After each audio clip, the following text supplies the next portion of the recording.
प्रधानमंत्री कई तरह के झूठ बोलते हैं। क्या भारत एक मजबूत राष्ट्र बने? कमजोर कब था? नेता क्या मजबूत होना चाहिए? कोई घी खाया हुआ नेता चाहिए क्या? मीडिया गुलाम हो गया, गोदी मीडिया हो गया। दिन भर प्रधानमंत्री मोदी और उनकी पार्टी का एक तरह से चमचागिरी करता रहता है। जय शाह वाली स्टोरी कोई टीवी न्यूज चैनल ने किया है? ये नहीं पूछता कि आप काम कब करते हैं। आप तो दिन भर रैली में नजर आते हैं, हर समय आप टीवी पे नजर आते हैं। तो साहब आप काम कब करते हैं? आप रैली कर रहे थे ना, आप अपने लिए, आप देश के लिए काम थोड़ी कर रहे थे। हिंदुओं के बारे में 100 बातें, मुसलमानों के बारे में 100 बातें हैं, 100 बुरी बातें हैं।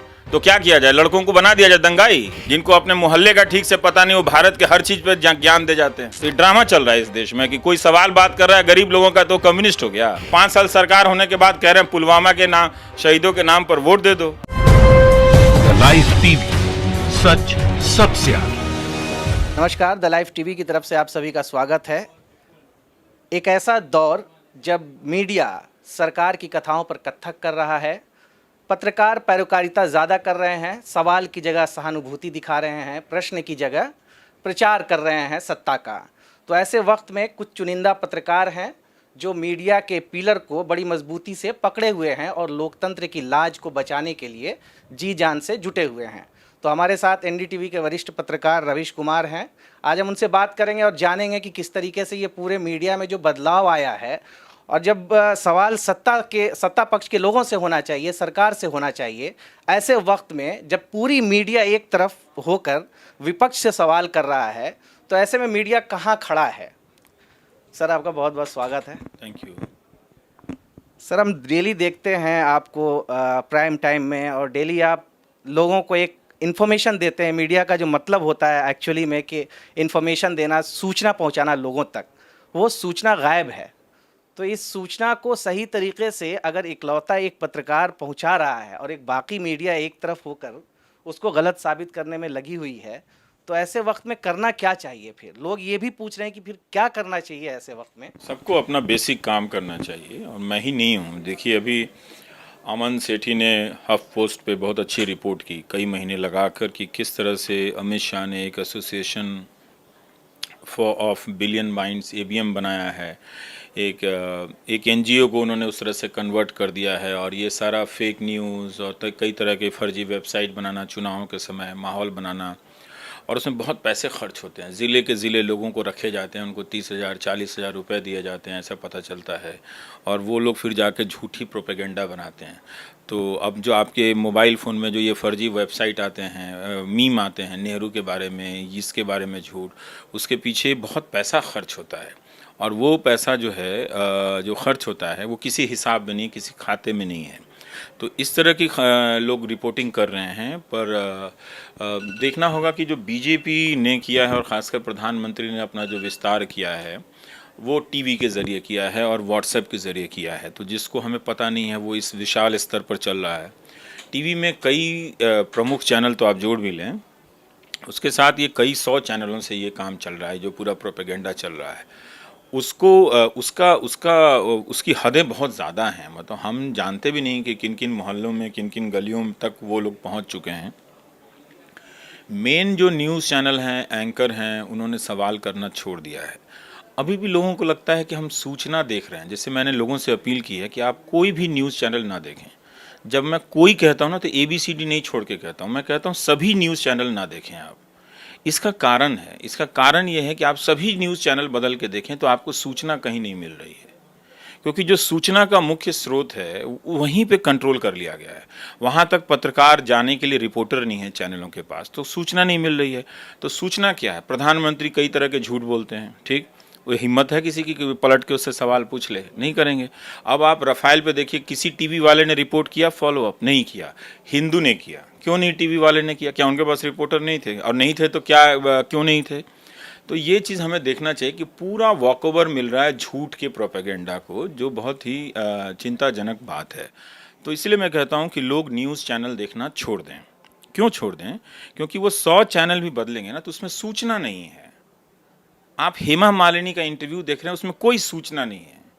आपको लग रहा है कि आप कोई सूचना के लिए देख रहे हैं कि वो क्या कह रही हैं, नहीं कह रही हैं। उनको वो कुछ भी कहें, उससे पॉलिटिक्स पे कोई फ़र्क नहीं पड़ता। ये जो लोग पॉलिटिक्स को प्रभावित करते हैं, उनसे कोई प्रश्न नहीं है और इन्फॉर्मेशन नहीं है। क्या किसी चैनल पे चुनाव के दौरान आप स्किल इंडिया की समीक्षा देख रहे हैं? कि कितना फर्जीवाड़ा किया गया उसकी समीक्षा देख रहे हैं? क्या आप देख रहे हैं कि उज्ज्वला को लेकर जो फर्जीवाड़ा है कि जो उसका आप देख रहे हैं? नहीं देख रहे हैं। उसका जो फायदा है वो भी देख रहे हैं क्या कि उज्ज्वला ने कैसे जीवन बदला है? नहीं देख रहे हैं। तो हर चीज को इनविजिबल, अदृश्य बना दिया गया है, समस्या को भी और समाधान को भी। उसको गायब करके सिर्फ थीम और थ्योरी पे चल रहा है। क्या भारत एक मजबूत राष्ट्र बने? कमजोर कब था? कोई हाथ डाल के गया क्या आजादी के बाद से? हमेशा ही मजबूत राष्ट्र था। मजबूत नेता चाहिए हमें। तो सारे नेता मजबूत होते हैं। नेता क्या मजबूत होना चाहिए? कोई घी खाया हुआ नेता चाहिए क्या? वो नेता जो प्रधानमंत्री की कुर्सी पे बैठता है, उसको संविधान से सारे अधिकार इतने मिले हुए हैं कि वो शरीर से दुर्बल भी होगा तो भी वो मजबूत ही होगा, क्योंकि उसको बहुत सारे अधिकार मिले हैं। ऐसा नहीं होगा कि कोई पतला दुबला बहुत खांसने वाला आदमी प्रधानमंत्री बन जाए और जो सड़क पे घूम रहा है, जो जिम में जाके बलिष्ठ बना हुआ है, वो उससे ज़्यादा ताकत रखता हो। ऐसा नहीं होता है। तो ये जो पूरी धारणा बनाई गई है, इसीलिए मैं कहता हूं कि न्यूज़ चैनल में अब कंटेंट नहीं है, उसमें फर्जी चीज़ों पे डिबेट है, उसमें ड्रामा है। तो उसमें आपको कुछ नहीं मिल रहा, आपको बीमारी मिल रही है, बेचैनी मिल रही है, सूचना नहीं मिल रही। आपको लगता है कि आप इंफॉर्मेशन के लिए न्यूज़ देख रहे हैं, लेकिन वो एक अलग तरह का आपको वर्ल्ड व्यू बना रहा है। जैसे ग्राफिक्स एनिमेशन का कार्टून देखते हैं ना, तो उसमें एक पूरी दुनिया रचे होते हैं। दुनिया वैसी तो होती नहीं है। पूरे गलियों में 4 पेड़ खड़े रहते हैं, कहीं कोई गंदगी नहीं होती है और वो पूरा जल्दी जल्दी हवा में उड़ता हुआ चला जा रहा है। तो ये न्यूज़ चैनल उसी तरह का एक ग्राफिक एनिमेटेड कंट्री बना दिया हम सबके दिमाग में कि हमारा इंडिया वैसा हो गया है।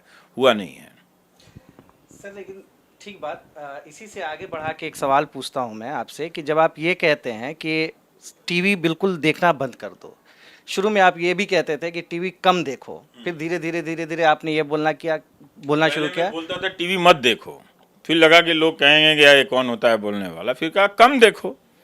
फिर जब मैंने देखा कि इसका जो बृहद, जो खतरनाक स्वरूप 1-2 साल के बाद जब मैंने देखा कि ये क्या कर रहा है, ये लोगों का माइंड वॉश कर रहा है, मूर्ख बना रहा है। और ये इंसल्ट है किसी व्यूअर का कि न्यूज़ चैनल वाला उसको इडियट समझे और उसको कुछ ना बताए। प्रधानमंत्री से पूछे कि 5 साल तक यही पूछे कि आप काम कितना करते हैं, थक क्यों जाते हैं। ये नहीं पूछता कि आप काम कब करते हैं। आप तो दिन भर रैली में नजर आते हैं। जब रैली में नजर नहीं आते तो आप मन की बात कर रहे होते हैं। हर समय आप टीवी पे नजर आते हैं, तो साहब आप काम कब करते हैं, ये सवाल नहीं पूछेगा। बोले आप तो बहुत काम करते हैं, आप थक जाते हैं। 100 रैलियां की हैं उन्होंने, तो 100 रैली में अगर 5 घंटे का एवरेज भी निकालिए दिल्ली से आने जाने का, उसको जोड़ लीजिए तो पूरा जनवरी से लेकर आचार संहिता लागू होने से पहले 20 दिन के बराबर उन्होंने काम ही नहीं किया। आप रैली कर रहे थे ना, आप अपने लिए, आप देश के लिए काम थोड़ी कर रहे थे। तो सवाल कोई पूछ रहा है, तो सवाल ही जब नहीं पूछ रहा है तो क्यों देखना चाहिए टीवी? मेरा ये कहना है कि ये जब मैं कहता हूं कि आप मत देखें, तो मेरा ये उद्देश्य है कि आप सोचें कि आप क्यों देख रहे हैं। आप सोचिए कि आपने अपना 1 घंटा दिन का क्यों दिया इस चैनलों को देखने के लिए। लेकिन जब आप ये कहते हैं तो लोगों के पास एक माध्यम है टीवी देखने का, वो टीवी देखते हैं, लेकिन फिर लोगों की असलियत भी तो पता नहीं चल पाएगी कि कौन नेता। क्या जानना? 5 साल से आप हिंदू मुस्लिम एजेंडा देख रहे हैं, क्या जानना क्या है उसमें आपको? उसको अगर अपने बच्चों को दंगाई बनाना है तो टीवी देख के क्यों बनाते हैं? आप ऐसे ही बना दीजिए घर में। 100 बातें हैं, हिंदुओं के बारे में 100 बातें, मुसलमानों के बारे में 100 बातें हैं, 100 बुरी बातें हैं, तो क्या किया जाए? लड़कों को बना दिया जाए दंगाई। उसमें जानने के लिए क्या है? आप खुद ही 1 घंटा बैठ के देखिए ना रोज जाके, तो नया नया क्या जान रहे हैं? प्रोपेगेंडा जान रहे हैं आप, प्रोपेगेंडा जान रहे हैं। आप बताइए कि न्यूज चैनलों ने कौन सी खबर अपना इन्वेस्टिगेशन से किया है? जज लोया की स्टोरी हो, अमन सेठी वाली जो स्टोरी हो, अभी स्क्रोल ने जो स्टोरी किया है, जय शाह वाली स्टोरी हो, कोई टीवी न्यूज चैनल ने किया है? वो रिपोर्टिंग नहीं करता, वो डिबेट का ड्रामा रचता है, ऐसा संसार रचता है जैसे लगता है कि वो आपको जानकारी दे रहा है। और डिबेट कौन कर रहा है? वही 225 लोग हैं जो हर इशू पे आते हैं, जिनको अपने मोहल्ले का ठीक से पता नहीं, वो भारत के हर चीज पे ज्ञान दे जाते हैं। और वो सवाल का जवाब, ना तो सवाल पूछा जाता है और जो पूछा था उसका जवाब देने के बजाय सिर्फ इसी में रहते हैं कि मोदी जी महान है और राहुल गांधी महान है। इतनी गालियां लोग देते हैं आपको फेसबुक पे, ट्विटर पे। फेसबुक पे तो मैं हमेशा पढ़ता हूं कि आप गालियों के उस स्क्रीनशॉट को भी आप कई बार शेयर करते हैं। तो आपको कभी लगता नहीं है कि यार अब बंद कर देना चाहिए? क्योंकि मैं तो लोगों के लिए ही लिख रहा हूं, लेकिन कई लोग उसमें से भी गाली देते हैं इस तरीके से। तो आपको लगता नहीं है कि अब छोड़ो, हटाओ, बंद करो यहाँ पे लिखना? इसको लेकर के आपने एक बार ट्विटर भी अपना बंद कर दिया था बीच में। ट्विटर उसके चलते नहीं बंद किया। ट्विटर ना एक अलग तरह की क्रिएटिविटी मांगती है, एक लाइन में चुटकुला लिखना, लतीफ़ा लिखना, तो मैं उस चक्रों में नहीं पढ़ना चाहता था। मैं थोड़ा सा डिटेल में अध्ययन करके लिखने वाला हूँ, ताकि मुझे भी बात समझ में आए लिखने के दौरान, और जब मैं उसको साझा करूँ तो जो मेरे हिंदी के पाठक हैं उनको भी समझ में आए। पहले मुझे कम अंग्रेज़ी आती थी, अब थोड़ी ज़्यादा समझता हूँ, तो अंग्रेज़ी की चीज़ें पढ़ता हूँ, अपने हिंदी के पाठकों के लिए उसको उपलब्ध कराता हूँ कि वो पढ़ें, जानें, मुझसे सहमत ना हो, घर जाएं आपने, मुझे उससे कोई लेना देना नहीं है, मुझे कोई उनको अपने जेब में रखना नहीं है, ना ही मुझे उनसे वोट लेने हैं। तो मुझे लगता है कि एक हिंदी का पाठक सक्षम हो, जो हमारे अखबार करते नहीं हैं। आप पिछले 5 साल का अखबार उठा के देख लें, बैंकिंग संकट पर एक ढंग का लेख नहीं मिलेगा, एक अच्छी रिपोर्टिंग नहीं मिलेगी उसमें। नोटबंदी पे ढंग की रिपोर्टिंग नहीं मिलेगी अगर आप उसका पहला पन्ना देखें तो। भीतर के पन्ने में ज़रूर पत्रकारों ने अपने ज़मीर बचाने के लिए लिखा। पत्रकार तो भले देते, संपादक नहीं लिखता। अब मैं दैनिक जागरण का किस्सा बताता हूँ। दैनिक जागरण ने गंगा पे सीरीज़ किया, हरिद्वार से लेके बनारस तक, और कानपुर तक की सीरीज़ मैंने पढ़ी उनकी 3। उसमें नमामि गंगे का नाम ही नहीं है। मैंने फर्जीवाड़े का भी हद होता है भाई साहब। आप कहते हैं हम अखबार नहीं पढ़े तो सूचना, मैं कह रहा हूं कि आप जो अखबार पढ़ें उससे आपको सूचना नहीं मिल रही है कुछ भी। आप समझिए इस बात को। तो आप जो 300 रुपया खर्च कर रहे हैं अखबार पे, मुझे दे दीजिए ना, मैं लड्डू खाऊंगा, रसगुल्ले खाऊंगा, मैं फोटो भी भेज दूंगा, देखिए आपके पैसे से मैं खुश हूं। लेकिन आपके पैसे से कोई अखबार झूठ फैला रहा हो, नौजवान लड़कों को दंगाई बना रहा हो, उसके लिए आप 300 रुपया दे रहे हैं, तो आपका पैसा तो नाली में जा रहा है। तो उससे अच्छा वो पैसा आप मुझे दे दें, मैं अच्छे अच्छे कपड़े पहनूंगा, फोटो खिंचा के भेजूंगा कि आपके ही पैसे से देखिए एक आदमी सुखी है।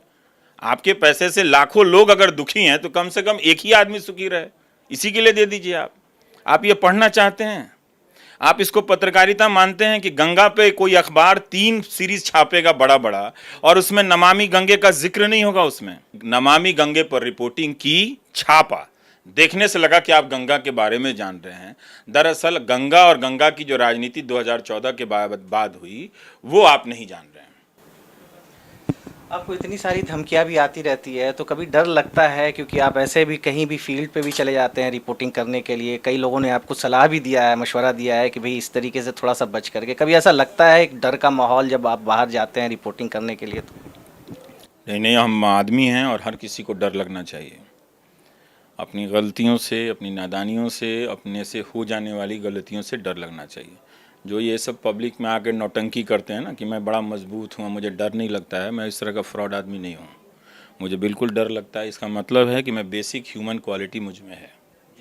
ठीक, अगर नहीं डर लगता तो मैं 20 मंजिला इमारत पर जाके कूद जाता नीचे, और फिर 2 मिनट के बाद नीचे पान की दुकान पे टहलता हुआ नजर आता, पान खाता, लोगों को आइसक्रीम खिलाता। हो सकता है? नहीं हो सकता ना। तो आप 20वीं इमारत से जाके नीचे झांकेंगे तो आपको थोड़ी घबराहट होनी चाहिए। अगर हो रहा है तो इसका मतलब आप नॉर्मल आदमी हैं, और अगर घबराहट नहीं हो रही तो इसका मतलब आप खुद भी मूर्ख हैं और दुनिया को भी मूर्ख समझते हैं। तो इसलिए बिल्कुल मुझे डर लगता है, लेकिन क्या करें, काम करते रहते हैं। ठीक है, बहुत बड़ी ताकतें हैं, अंत में वही जीत जाएंगी, तो जीत जाएं, इसमें क्या करना है, क्या फ़र्क पड़ता है। मैं अगर हार भी जाऊँगा तो क्या फ़र्क पड़ता है मुझे। मैं कोई ट्रॉफी के लिए तो मैं दौड़ नहीं रहा हूँ ना, मैं किसी ट्रॉफी के लिए, कुर्सी के लिए तो भाग नहीं रहा हूँ। बहुत सामान्य बात है, बहुत ही स्वाभाविक बात है कि कोई इतनी ताकत से और इतनी भीड़ से लड़ते हुए हार जाए, बल्कि उसको हार ही जाना चाहिए। वो कैसे जीतेगा लाखों लोगों से, करोड़ों रुपया खर्च करके जो फेसबुक और व्हाट्सएप से जो अफवाहें फैलाई जा रही है, क्या उससे कोई जीत सकता है? हाँ, वो जीत नहीं सके, ये उनकी समस्या है, वो अलग बात है। अभी लोग रवीश कुमार के उस रिपोर्टिंग को भी बहुत मिस कर रहे हैं कि जब चुनाव के दौरान रवीश कुमार बाहर जाते थे, लोगों से मिलते थे, तरह तरह के लोगों से, गांव के लोगों से बात करते थे। अभी वो लोग मिस कर रहे हैं। इस बार ऐसा देखने को मिलेगा कि रवीश बाहर जा कर के दूर दराज के गांव में नहीं है। मैं तो अपने व्हाट्सएप के ज़रिए 2 साल से लोगों की ज़िंदगी के बारे में ही दिखा रहा हूँ, जो लोग खुद रिकॉर्ड करके भेजते हैं। नौकरी सीरीज़ में मैंने क्या दिखाया, और तमाम सरकारी योजनाओं को तो मैंने देखा ही क्या हाल है ना। तो पहले इतना एक्सेस नहीं था लोगों के साथ, जो रिलेशन बना है, तो अब मैं डेली बेसिस पे उनकी ज़िंदगी को देख रहा हूँ।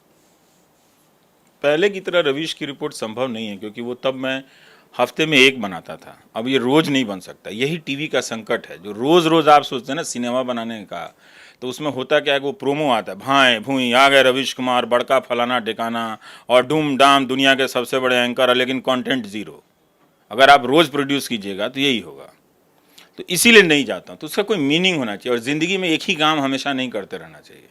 कभी कभी रिटायरमेंट के बारे में सोचना चाहिए। कभी आप फास्ट बॉलर को देखते हैं ना, जैसे फास्ट बॉलर होता है तो अपना जो रनिंग लेंथ होता है वो छोटा करता चला जाता है उम्र के साथ, तो उसको छोटा करते चला जाना चाहिए।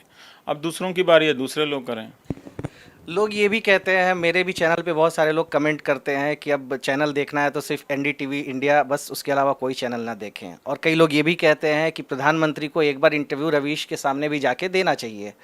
तो कभी आपकी तरफ से भी कोशिश की गई कि मोदी जी का एक बार इंटरव्यू ओपन लिया? लेटर लिखा हुआ है, ओपन लेटर लिखा हुआ है, आइए इंटरव्यू कर लीजिए। और क्या कोशिश करें, क्या कोशिश करेंगे? वो तो अपना प्रवक्ता 2016 से मेरे शो में नहीं भेज रहे हैं, तो जिस पार्टी ने मुझे बहिष्कार किया तो मैं कोशिश क्या करने जाऊं?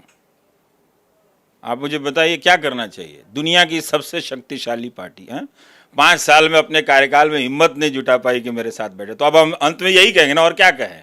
लेकिन मैं ये भी नहीं कहना चाहता, आदमी को अपने सीमा में रहना चाहिए। ठीक है, उनके प्रवक्ता कमज़ोर हैं, मैं सवाल पूछता हूँ भरभरा जाते हैं, तो ठीक है, उन्होंने अपना चुनाव किया कि भाई अच्छा है, बहिष्कार के बहाने उसको अपने प्रवक्ताओं को दूसरे चैनल पर जहाँ भेजा जाए जहाँ एंकर मैनेज होते हैं, तो ठीक है, उनकी अपनी रणनीति है। लेकिन जो जिस पार्टी के प्रवक्ता मेरे शो का, जो पार्टी बहिष्कार करती हुई मुझे इंटरव्यू देगी, आपको लगता है? लगता है नहीं ना। तो अभी आप कभी जाइएगा ग्राउंड पे तो उज्ज्वला योजना किसी डिस्ट्रीब्यूटर से पूछिएगा कि 2016 से पहले कितने सब्सक्रिप्शन थे तुम्हारे ग्राहक, तो बोलेगा 8,000। और फिर पूछेगा कि उज्ज्वला के बाद कितने ग्राहक हो गए आपको, तो बोलेगा कि 25,000। फिर आप पूछेगा कि 2016 से पहले कितने लोग गैस को दोबारा रिफ़िल कराते थे, तो बोलेगा 8,000। जो भी है, अगर 10,000 है तो बोलेगा 8,000। और अब जब 40,000 हो गया है आपका ग्राहक, तो कितना कराते हैं, तो बोलेगा कि 8,000। ठीक है, तो जो लोग सिलेंडर लेते हैं उसमें से दोबारा लेने वालों की प्रतिशत भी बहुत कम है। तो वो ठीक है, आपने दिया सिलेंडर, अच्छा किया, लेकिन ये भी तो एक पहलू है ना कि लोग इस्तेमाल नहीं कर पा रहे, तो दाम कम कर दो। आखिर में 2 सवाल आपसे जानना चाहेंगे कि एक तो अभी हम ये देख रहे हैं कि एक नए तरीके का एक ट्रेंड चल रहा है, जैसे बहुत सारे चुनाव आयोग के मना करने के बावजूद बहुत सारे नेता, बड़े नेता, चीफ मिनिस्टर से लेकर खुद प्रधानमंत्री मोदी भी सेना को लेकर के और उससे जो सीधा प्रधानमंत्री मोदी बोलिए ना, इधर उधर दाएं बाएं से घूम के क्यों बोलते हैं? योगी जी ने भी बोला, मैंने योगी जी को क्या इसमें लाना है? वो खुद बोल रहे हैं कि आप पुलवामा के शहीदों के नाम वोट दे दो। सीधा आप उनसे बोलिए ना कि प्रधानमंत्री ऐसा सवाल ठीक पूछिए कि भारत के प्रधानमंत्री जिनका नाम नरेंद्र मोदी है, वो भारत के इतिहास में पहली बार सेना के शहीदों के नाम पे पहली बार वोट देने वाले लोगों से कह रहे हैं, तो फिर जिस रेजिमेंट के लोग शहीद हुए हैं उसी के ब्रिगेडियर को चुनाव लड़ा देना चाहिए ताकि हम उसको जाके वोट दे दें। फिर सेना को चुनाव लड़ना चाहिए क्योंकि सेना के लोग शहीद होते हैं, बीजेपी और कांग्रेस के लोग तो शहीद नहीं होते हैं। पूछिए ना सीधा। अब वो ठीक है कि वो चुनाव जीत जाते हैं, तो चुनाव जीत जाने से सवाल थोड़ी खत्म हो जाएंगे, हम थोड़ी जाके लड़, लेकिन सवाल तो है ना कि भारत के प्रधानमंत्री शहीदों के नाम पे वोट क्यों मांग रहे हैं? क्या वो शहीदों का सम्मान खैरात के लिए कर रहे थे कि इसके बदले में वोट लूंगा? तो सीधा सवाल पूछिए, सवाल डायरेक्ट होना चाहिए। मैं आपका ओपिनियन जानना चाह रहा था। यही ओपिनियन बता दिया आपको, यही मेरा ओपिनियन है। फिर इसको लेके क्या करना चाहिए? चुनाव आयोग पूछना चाहिए, बोलना चाहिए। चुनाव आयोग क्या कर पाएगा? वो आप चुनाव आयोग को नहीं देख रहे हैं, प्रधानमंत्री की रैली के हिसाब से वो प्रेस कॉन्फ्रेंस का टाइम का कैंसिल कर देते हैं। आप देख नहीं रहे चुनाव आयोग को? तो सुप्रीम कोर्ट को फिर कुछ अपने तरीके से सेल्फ, सुप्रीम कोर्ट क्या करेगा चुनाव आयोग के ऊपर? वो चुनाव आयोग का तो बॉस है नहीं सुप्रीम कोर्ट, वो तो एक स्वतंत्र संस्था है, वो रोक लेगा। जब उसने योगी के बारे में कहा कि नेक्स्ट टाइम से नहीं होना चाहिए, अब वो कह लेगा क्या? कहेगा? और फिर प्रधानमंत्री अपनी तरफ से क्यों नहीं चुनाव आयोग का आदर कर रहे हैं? जब वो उदाहरण पेश नहीं करेंगे तो ये योगी हो चाहे कोई दूसरा, किसी मुजफ्फरपुर का कोई उम्मीदवार हो या कोई कहीं का नीमच का कोई उम्मीदवार हो या कहीं बांसवाड़ा का उम्मीदवार हो, उससे हम उम्मीद करें? आखिरी सवाल ये है कि बहुत सारे लोग ये भी आरोप लगाते हैं कि रवीश कुमार कांग्रेस को लेकर, लेफ्ट को लेकर थोड़ा सा सॉफ्ट कॉर्नर रखते हैं और बहुत हार्श। आप 2014 से पहले नहीं देखे क्या? भारत में 2 प्रधानमंत्री हैं, एक ही है ना, सरकार एक ही है। तो सरकार एक ही है तो मैं सरकार को कवर करता हूं। आप 2014 से पहले का सारा प्राइम टाइम उठा के देख लीजिए, जिसमें बीजेपी के लोग दौड़ दौड़ के आते थे, पूछते थे कि आज हमको बुला लेना, ठीक है? तो लोग क्या कहते हैं, नहीं कहते हैं, और स्टूडेंट की बात करना, गरीब स्टूडेंट की बात करना, कम्युनिस्ट हो जाना है। ये ड्रामा चल रहा है इस देश में कि कोई सवाल बात कर रहा है गरीब लोगों का तो कम्युनिस्ट हो गया। तो आप क्यों नहीं कर रहे हो बात? आपको याद है ना, उमा भारती ने नोटबंदी के बारे में बात क्या कहा था, हमारे प्रधानमंत्री मार्क्स और लेनिन हो गए, जो इंटरनेट सर्च कर लीजिएगा।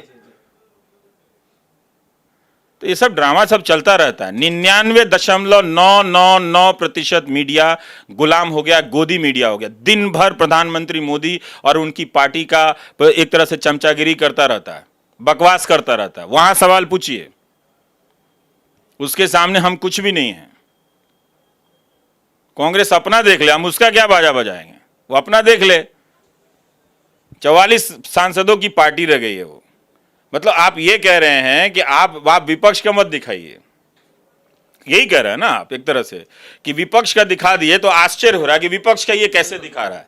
दिखाऊंगा विपक्ष का, जरूर दिखाऊंगा, क्योंकि 99.999% मीडिया में विपक्ष पर लगातार हमले हो रहे हैं। और ये हमले ईमानदारी के लिए नहीं हो रहे हैं, पत्रकारिता के लिए नहीं हो रहे हैं, ये हमले भारत की राजनीति से, भारत के लोगों के मानस से विपक्ष को मिटा देने के लिए हो रहे हैं। अनैतिकताएं सभी दलों में, कोई पार्टी भगवान के यहां से अवतार होकर नहीं आई है, सब अनैतिकताएं से भरी पार्टियां हैं। तभी तो ये हाल है। 5 साल सरकार होने के बाद कह रहे हैं पुलवामा के नाम, शहीदों के नाम पर वोट दे दो। तो क्या करें मैं अब इस वक्त मैं कांग्रेस पे जाके बात करूं? मुझे ये नहीं दिख रहा है कि चुनाव के समय आता है तो आप रेड करने लगते हैं। सबसे महंगी राजनीति इस वक्त अगर कर रही है तो बीजेपी कर रही है। बीजेपी ने अपने 5 साल के कार्यकाल में कई सौ मुख्यालय बनाए, कई सौ। कोई गया है सवाल पूछने? उसने वो आई है अपने से बताने कि उसका फंड क्या है। तो हमें नहीं दिख रहा है कि सीबीआई का, इनकम टैक्स का, ईडी का इस्तेमाल किस लिए हो रहा है। और ये आप पूरा पैटर्न देखिए, बंगाल का जब चुनाव होता है वहां छापे पड़ने लगते हैं, बिहार का जब चुनाव होता है तो वहां स्ट्रिंग आने लगता है, छापे पड़ने लगते हैं। इसी तरह से जहां जहां अपोजिशन पार्टी की सरकारें हैं वहां छापे पड़ने लगते हैं, वहां आता है। और जब इतने ही करप्ट लोग हैं तो आपको चुनाव के समय ये सब क्यों नजर आता है? आप पहले करो, फिक्स करो, उनको रोको। और आपको क्या लगता है कि आपके मुख्यमंत्रियों के पास और आपके मंत्रियों के पास भजन का पैसा है, जजमानी का पैसा है कि कहीं गए सत्यनारायण बाबा का कथा कराने तो बदले में जजमानी मिला, उसका पैसा है? वो ईमानदारी का पैसा होता ना तो इतनी महंगी रैली बीजेपी नहीं कर पाती और इतनी महंगी राजनीति इस देश में नहीं हो पाती। तो सबको दिख रहा है कि भारत की राजनीति का बुनियादी काला धन है। इसमें कोई राम नहीं है, कोई रावण नहीं है, कोई फर्क नहीं है किसी में। तो कहने दीजिए, कहते रहते हैं, उससे क्या फर्क पड़ता है। मैं जो कहता हूं वो तो उसका तो कोई जवाब दे, उसका तो कोई जवाब ही नहीं दे रहा है। हमसे लोग बात कर रहे हैं जैसे जनता ने मुझे वोट दिया है, मैंडेट दिया है, पीएम बनाया है।